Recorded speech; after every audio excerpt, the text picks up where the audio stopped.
문장부터 말도 안 되는 제안이 튀어나왔는데요. 그게 바로 사라진 1억 원을 돌릴 수 있으니 입을 다물어내 거래였고, 이지혁은 그 말을 듣는 순간 자신이 어디까지 떠밀려왔는지 깨달았다고 했습니다. 지혁은 최근까지 가족에게 전화를 한 통 남기기 하려 했었는데요. 그 전화 뒤에 벌어진 일은 더 복잡했습니다. 아버지 이상철이 건넨 8천만 원에 자기 돈 2천만 원을 흡태 만든 1억, 그 돈이 해외 가상자산 기반 투자 플랫폼을 통해 순식간에 증발했거든요. 처음엔 단순한 잘못된 판단이라고 생각했는데 파고를수록 이 플랫폼 뒤쪽에서 기이한 듯들이 나왔습니다. 총 경로가 미술 관련 페이퍼 컴퍼니로 이어지고 그 회사의 법인 이사가 예술재계를 잇는 비밀 커넥션 소리회와 연결돼 있다는 소문까지 들켜왔습니다. 지혁은 그날 이후 가족에게 차마 진실을 꺼내 짚었는데요. 특히 어머니 김다정이 걱정으로 밤을 새웠다는 걸 알면서도 이 모든 책임이 자신에게서 시작되었다는 사실이 입을 더 무겁게 만들었습니다. 지혁은 먼저 박성재를 찾아왔습니다. 성재는 오랜 친구였고 지난 술자리에서 소리회 명단을 흘릿 언급했던 당사자였는데요. 그때는 그냥 도시괴담쯤으로 언급했습니다. 이번엔 달랐습니다. 성재야, 내가 말한 그 명단 장난 아니지? 박성재는 표정을 뒀습니다. 지혁아, 그런 얘긴 함부로 꺼내면 안 돼. 너 지금 어디에 얽힌 거야? 1억이 사라졌어. 아버지 돈 섞여 있고 내 돈도 들어갔어. 그냥 손실이면 내가 캉팅해내는데 이건 냄새가 이상해. 성재는 잠깐 말을 고르더니 낮게 덧붙였는데요. 내가 누군가를 연결해줄 수 있어. 단, 내가 원한 답이 아닐 수도 있다. 그 누군가는 브로커였습니다. 알 수는 얻었고 대신 조건을 길게 늘어놓았는데요. 돈 돌아옵니다. 다만 절반 정도. 그리고 진료는 금지. 브로커는 노골적으로 말했습니다. 명단 얘기를 계속하면 가족한테 좋을 게 없어요. 그 순간 지혁은 거래의 본질을 알았습니다. 돈 받으면 영원히 침묵이라는 담보글은 고개를 저었고 브로커는 차분히 재확인했는데요. 장 제거하지 않겠습니까? 안 해. 여기 아니라 내 이름을 찾아주는 거야. 문장 하나를 남기고 브로커는 사라졌습니다. 서류를 후회하지 않기라는 텍스트만 휴대폰에 안았고요. 그날 밤 지혁은 지우에게 메시를 보냈는데요. 이렇게 사람이 피해서라기보다 확인받고 싶은 마음이 컸습니다. 그호야, 잠깐 볼 수 있어? 지우는 잠깐은 안 걸었지만 금세 답을 보냈습니다. 네, 선배. 거기로 가면 될까요? 카페에서 마주 앉자 지은호는 조실스레 물었는데요. 선배, 얼굴이 만창하셨어요. 무슨 일인지 묻지는 않을게요. 대신 저한테 할 수 있는 걸 말해줘요. 지혁은 순간 웃었습니다. 넌 항상 그렇더라. 부지 않는데 다 아는 표정. 선배, 괜찮아. 할 수 있어. 지혁은 그 이상 말하지 않았는데 지은호는 그 멈춘 문장 속에서 모든 사정을 짐작한 듯했습니다. 혹시 문서나 계약서 같은 거 필요하시면 보내주세요. 제가 검토해볼게요. 지혁은 고개를 끄덕였고 대화는 거기서 멈췄습니다. 그 알투 그대로 둘 사이엔 미묘한 온기와 조심스러운 거리가 있었는데요. 지혁은 그 온기 덕분에 스스로 흔들리지 않겠다고 마음을 다시 세웠습니다. 이튿날 지혁은 정보들을 벽처럼 펼쳐놓고 자금 흐름을 추적하기 시작했습니다. KG압에서 국내 더빙 계좌로 거기서 전시 기획 명목의 비용으로 빠져나간 내역이 보이는데요. 기이하게도 같은 날짜, 같은 금액이 다른 궤적에서도 포착했습니다. 큰 돈 세탁의 패턴처럼 미술품 가입 부풀리기가 의심됐고 결제 승인자 중 익숙한 이니셜이 눈에 들어왔습니다. 그 이니셜은 박성재의 인맥가리 너머에 서 있는 사람, 성재가 예전부터 이름을 언급했던 전시 스폰서와 겹쳤거든요. 지혁은 다시 성재를 불렀습니다. 성재야, 너 예전에 말한 스폰서. 그 사람, 내 돈이 지나간 자리에서 보였어. 성재는 얼굴이 굳었는데요. 야, 그건 내 선이 아니야. 나도 아슬아슬하게 알고 지낸 거고 거기서 더 들어가면 위험해. 나 이미 들어왔어. 그러면 더더욱 나를 끌어들이지 마. 부탁이다. 지혁은 그 말이 서늘하게 들렸습니다. 주영이 멈춘 선을 직접 보게 된 순간이었거든요. 하지만 동시에 이해도 됐습니다. 성재에게도 각자의 사정이 있고 무모함으로 친구를 시험대에 세우고 싶진 않았습니다. 다만 진짜 배신이 무엇인지는 이 다음에 가려질 문제였습니다.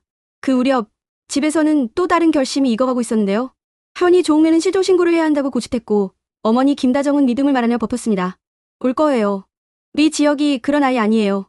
그 이름은 밤마다 무너졌다가도 아침면 다시 세워진 성악탄인데 어머니는 매일 몇 번씩 심장교회 왔다 풀린 걸 견디고 있었습니다.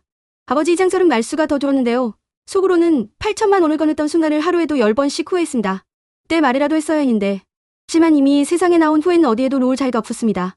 그날 저녁 지혁에게 두 번째 제안이 왔습니다. 이번엔 협력이라는 이름을 달고요.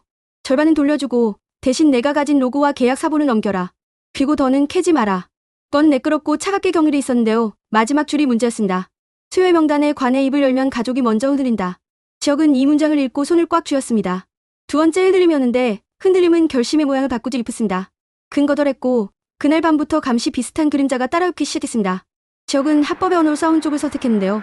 크게 처리의 허점을 포착하고 금이 같은 두 거래가 서로를 증빙하는 형태로 짜여있는 페이퍼 루프를 문건으로 정리했죠.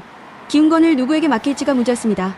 경찰을 하면 자금 출처부터 캐지것이었고 가족에게 털어놓기엔 어머니의 마음이 너무 약해 보였습니다. 큰 고민 끝에 지은호에게 일부를 보냈습니다. 그호야, 부탁이 있다. 말씀하세요, 선배. 혹시 법학과 내 친구 중에 이런 거 볼 줄 아는 사람 있지? 이름은 말 안 해도 돼. 그냥 합법적으로 뚫을 수 있는지 의견만. 지우는 단숨에 핫했는데요. 네, 선배. 확인해볼게요. 그리고 선배, 흘려 버티지 마세요. 난 괜찮아. 선배, 그 말이 제일 위험한 말이에요.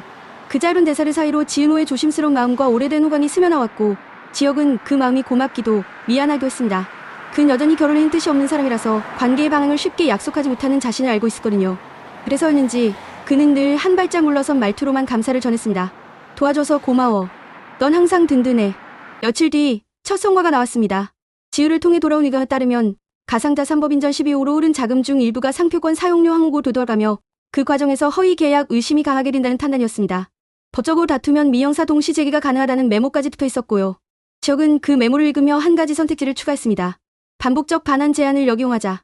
그리 다시 거래를 요구할 때 합법적 장치로 퇴로를 설치해 자인들은 문구를 끌어내는 방식이었죠.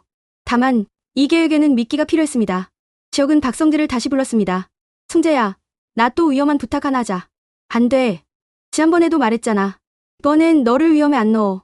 그 대신 내가 아는 스폰서에게 이 말만 전해. 난 절반이 아니라 흔적을 원한다.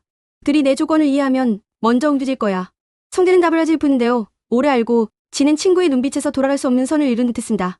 지혁아, 너 지금 옳은 싸움하는 거 맞지? 맞아. 그럼 내 목까지 끝까지 버텨. 짧고 솔직한 합의였습니다. 주영이 완전히 부서지지 않게 지키는 최소한의 거리. 그거면 충분했죠. 계상대로 얼라른 곳 왔습니다. 뼈를 지운다가 아니라 흘려를 정리한다는 표현을 쓴 메시지였는데요. 회의에 앞서 NDA를 읽고 있고 반환 금액은 5천만 원으로 상행 규정됐습니다. 노골적인 거래였습니다. 지혁은 그 자리에 녹취장치 대신 계약 초안의 법률적 자백에 해당하는 문구를 퍼즐처럼 심어 넣었습니다.